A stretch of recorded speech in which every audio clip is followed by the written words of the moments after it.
The SAVE plan was a student loan repayment program. It was created to help borrowers pay back federal student loans. The plan stood for saving on a valuable education. Many people signed up for SAVE because it made payments smaller and more manageable. The SAVE plan was based on how much money you earned. If you did not make a lot, your monthly payments could be very low. Some borrowers paid as little as $0 each month. The plan also promised forgiveness after a certain number of years. Many students and families relied on SAVE to avoid falling behind. It became a key part of how people managed their student debt. Now, with the plan ending, many are worried about what comes next. The main goal of the SAVE plan was to protect borrowers from high monthly bills. For many students and graduates, the burden of student loans can feel overwhelming, especially when monthly payments take up a large portion of their income. The SAVE plan was designed to address this challenge by making repayment more manageable and less stressful for millions of Americans. By tying payments to income, the SAVE plan allowed people to focus on their lives after graduation, rather than constantly worrying about how to make ends meet. This meant that recent graduates could pursue their careers, spend time with family, and even start saving for the future, all without the constant pressure of unaffordable loan payments hanging over their heads. One of the most significant benefits was that the government would forgive the remaining balance after 20 or 25 years of payments, depending on the type of loans and repayment plan. Under SAVE, interest charges were less of a burden, making it easier for borrowers to see real progress as their balances decreased over time. If your payment did not cover the interest, the government would pay the rest. This important feature stopped balances from growing out of control, which had been a major problem for many borrowers in the past. Instead of watching their debt increase every month, people could finally feel like they were moving forward. Many low-income borrowers found this especially helpful. For those struggling to make ends meet, the SAVE plan offered a safety net, ensuring that loan payments would never be more than they could reasonably afford. Borrowers could feel more secure about their financial future, knowing that their debt would not spiral out of control. The plan reduced stress for millions of people across the country. It also gave hope to those with large student loan debts, showing them a clear path to eventual freedom from their loans. With less financial anxiety, borrowers could focus on building their lives, pursuing their dreams, and even enjoying small luxuries they might have otherwise put off. People used SAVE to avoid default and keep their credit healthy. This was important for buying homes or cars later, or even qualifying for better interest rates on other types of loans. By staying on track with manageable payments, borrowers could build a stronger financial foundation for the future. Ultimately, the SAVE plan made higher education more accessible for everyone. By reducing the risks and stress associated with student loans, it encouraged more people to pursue college degrees, including those from low-income families or first-generation students. The plan helped open doors to new opportunities and a brighter future for countless Americans. The federal government recently announced the end of the SAVE plan. Officials say it is part of a larger review of loan programs. Lawmakers want to create a system that is simpler and fairer for everyone. The government faced challenges in funding the SAVE plan. Some critics said it cost too much and was hard to manage. There were also concerns about fairness. Some felt the plan helped only certain borrowers. A few legal challenges also played a role. Courts questioned if the Department of Education had the power to offer such large-scale loan forgiveness. As a result, the government decided to stop the program. Ending SAVE is a big change.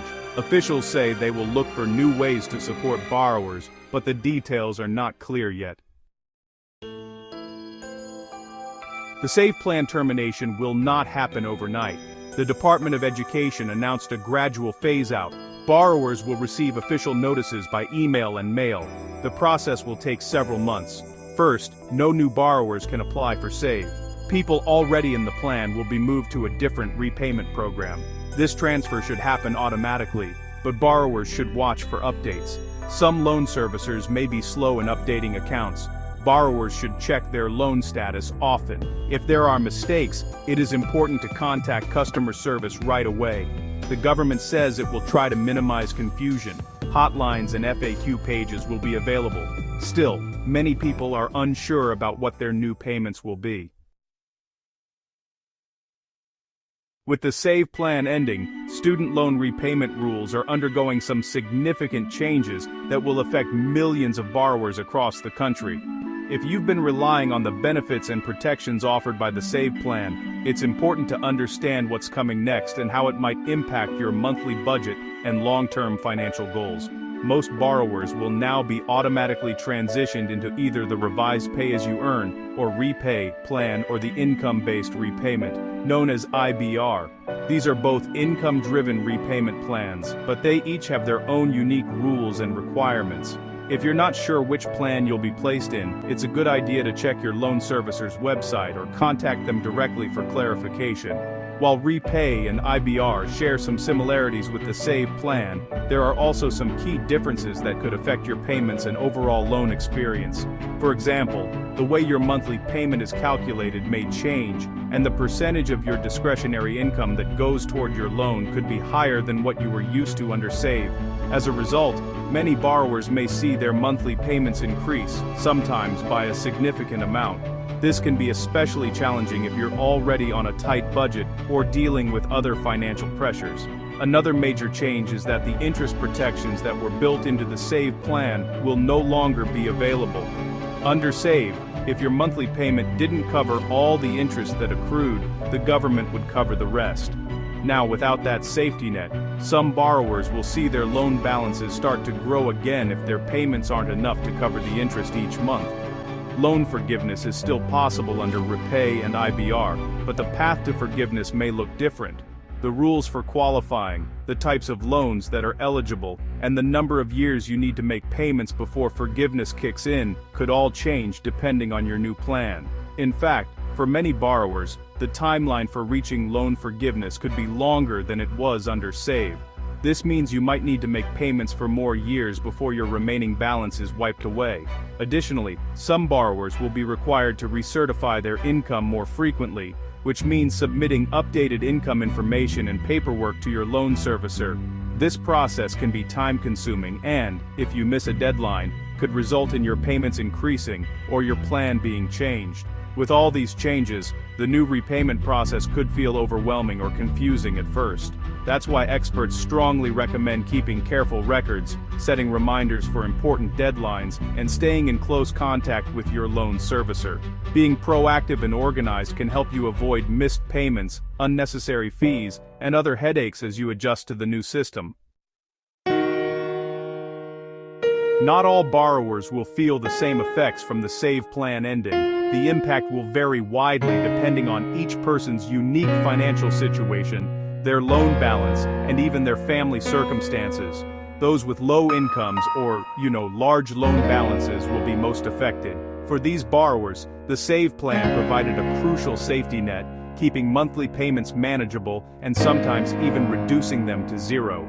People who paid little or nothing under SAVE may now have to pay significantly more each month. This sudden increase can be a real shock, especially for those who have built their budgets around lower payments. Recent graduates just starting their careers may struggle the most. With entry-level salaries and little savings, they might find it difficult to keep up with higher payments, potentially delaying other life goals like moving out, buying a car, or saving for a home. Borrowers who had planned on forgiveness in a few years might have to wait much longer. The end of SAVE could mean more years of payments before they qualify for forgiveness, which can be discouraging and financially draining. Families with many children, who qualified for lower payments under SAVE due to their household size, will also see changes. Their monthly bills could rise, putting extra pressure on already tight family budgets and possibly forcing them to cut back on essentials. Older borrowers close to retirement may find it harder to adjust.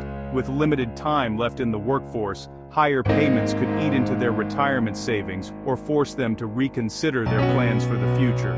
Some may even consider delaying retirement to handle higher payments, or might need to return to work part-time just to make ends meet. The end of SAVE could also hurt people in public service jobs, like teachers, nurses, and social workers, who often rely on income-driven repayment plans to make their student debt manageable while serving their communities. For some, the changes may mean tough choices. They might have to decide between paying their loans and covering other important expenses, like rent, groceries, or healthcare.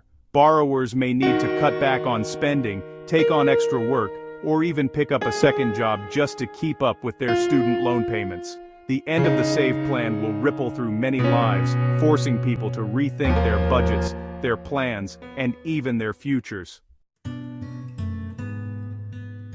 Experts warn that ending the SAVE plan could lead to higher default rates. Mark Kantrowitz, a student loan expert, says, "Many borrowers use SAVE as a safety net.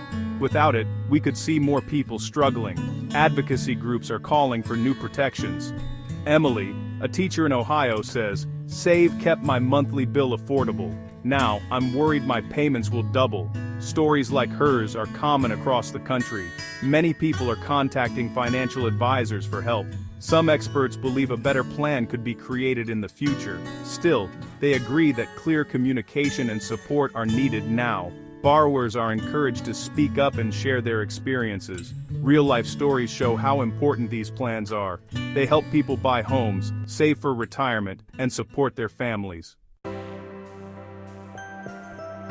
Borrowers should start by reading all official notices from their loan servicer. It is important to know which plan you will be moved to. Review your new payment amount and compare it to your budget.